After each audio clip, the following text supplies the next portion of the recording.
Our guest today is Abdulrahman, a young American converted to Islam in an early age.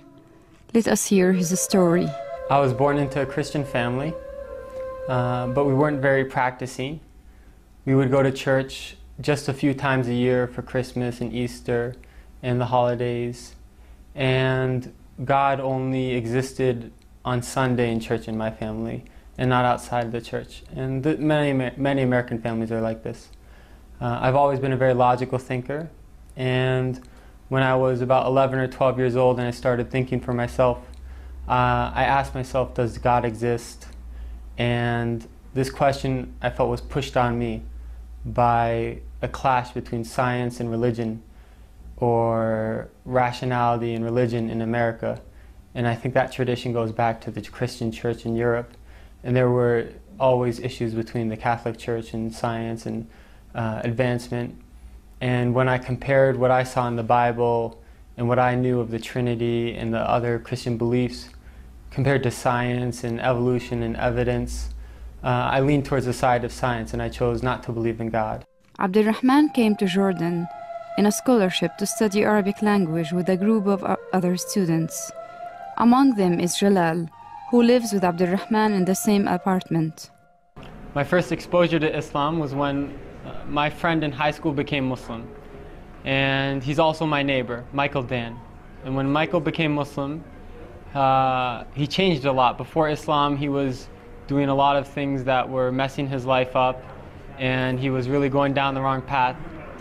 And he became Muslim, and when he was only 15, and he changed, and he left a lot of the things he was doing, he picked up a lot of good habits. And I asked him, what forced you to change? What made you change and become like this? And he explained that he's Muslim now. And at that time, this was before September 11th, people in America really didn't know a lot about Islam. And even today, they don't know a lot. And I asked him, what is Islam? Who are Muslims? And he explained to me about Muslims. And I was surprised that Islam is very close to Christianity and Judaism. And it made a lot of sense to me that there's one God and there's prophets and messengers, but none of the prophets have divinity. Rather, they're just sent by God and they're humans like us. And I didn't really want to become Muslim at that time, but it just made sense to me logically. After a while, I read a book called The Autobiography of Malkolm X. And in that book, I really appreciated the image that Malkolm X presented of Muslims, and I wanted to become Muslim after that. Because I saw in Islam a solution to racism and a lot of other problems in America. But I didn't believe in God. However, I read a passage where Malkolm X said, if you take one step towards God, he takes two towards you. So I left eating pork, and I left some of the things that are prohibited in Islam with the intention that God guide me. And I learned more and more about Islam, and I was surprised that the more I asked questions, the more answers I found, and the answers always made sense to me. And I read about the miracles of the Quran, scientific miracles of the Quran.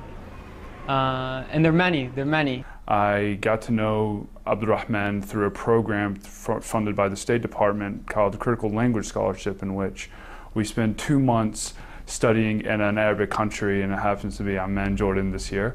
And so this is where I got to know Abdulrahman first. I actually first met him at an orientation that we had in Washington, D.C. Several things that I think are very special about Abdulrahman was that, number one, he converted to Islam, but he converted with a knowledge of Islam. He's not a convert that doesn't know anything about Islam. He's one that's serious about studying Arabic. He recites the Quran on a regular basis.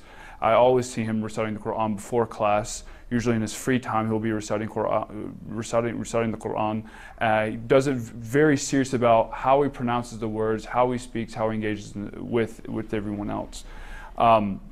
One thing I did also notice is that a lot of students are very interested about learning about Islam. They're interested to know, and then to know about Islam, and Abdulrahman is able to engage in a lot of dialogue.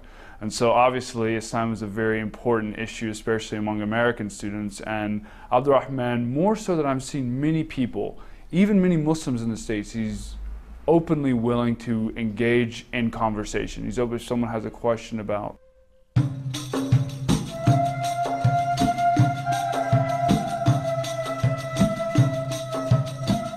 We are now with Abdulrahman in Acre Center, where he takes intensive courses in Arabic language.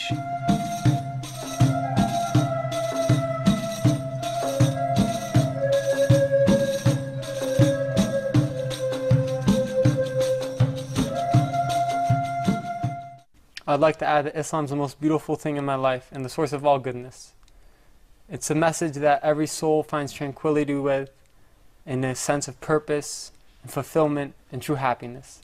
And I encourage everyone to take a step towards God, and they'll find that God takes 2 steps towards them. Because this is a light from Allah.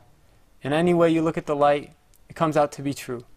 And so if you ask questions and you prefer to look at it from science or from your soul or from people, go whichever way you want, and I'm sure that you will find that this is the message you've always been looking for.